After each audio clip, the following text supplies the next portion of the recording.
This is your weekly real estate update for the Greater Portland, Maine area. These are closed sales in the last 7 days, median numbers. So days on market went up again to 12 days on market.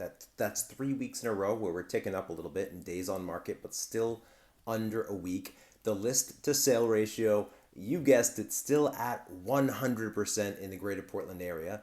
The sold price went down to $503,000, $503,000, and the average 30-year fixed interest rate came down a little bit to 6.72%. Of course, your U.S. inflation still at 2.7%.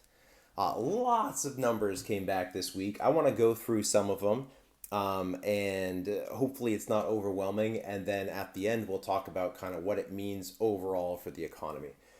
So first big news this past week was that the Federal Reserve voted and they decided to hold the Fed rate. It was very much expected that this would happen. However, the thing that was a little bit different about it was two people in the vote had a dissenting opinion. Usually this is a unanimous vote. This time they said there was conflict within the Fed board, right? Two people said, no, I think we should drop rates a quarter.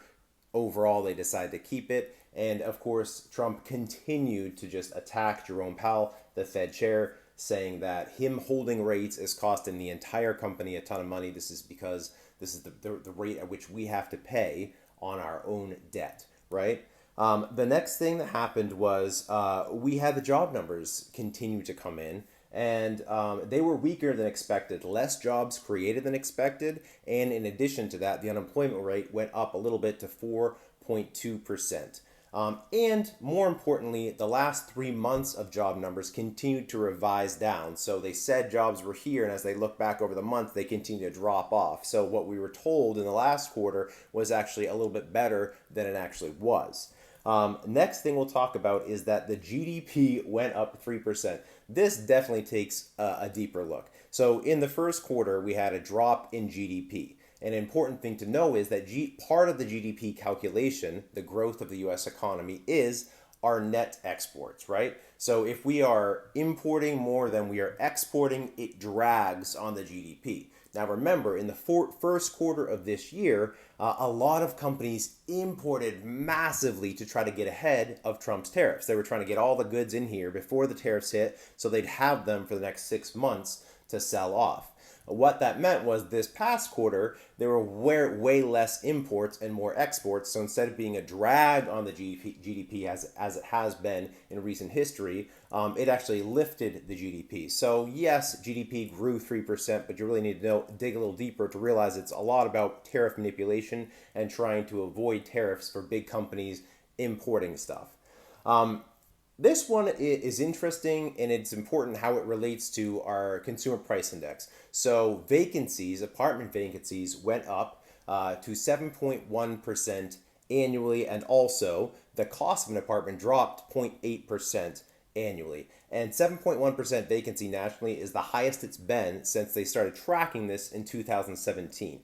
Now remember, vacancies and apartment costs are extremely dragging numbers, and they're factored into the overall housing cost, which is a part of the CPI.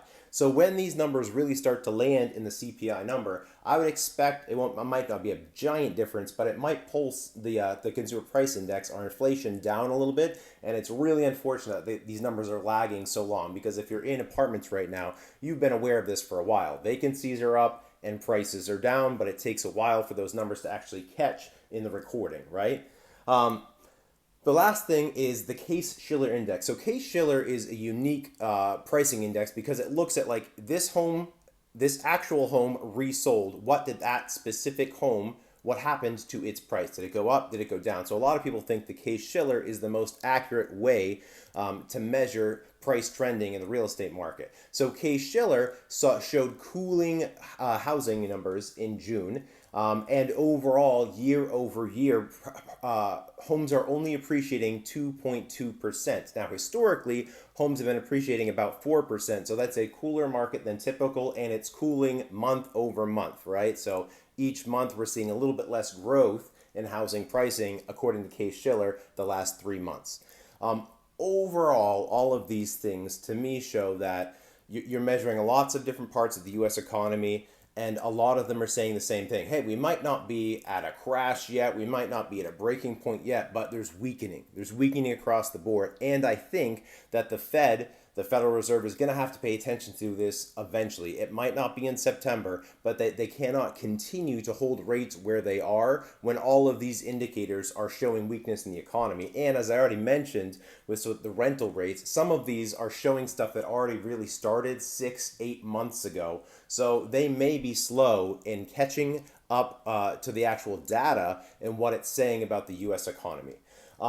In Maine, we are experiencing still hot prices, still low days on market. So certainly this national data has not reached us yet, but it will impact us if the Fed eventually drops the rate and then the mortgage rates follow.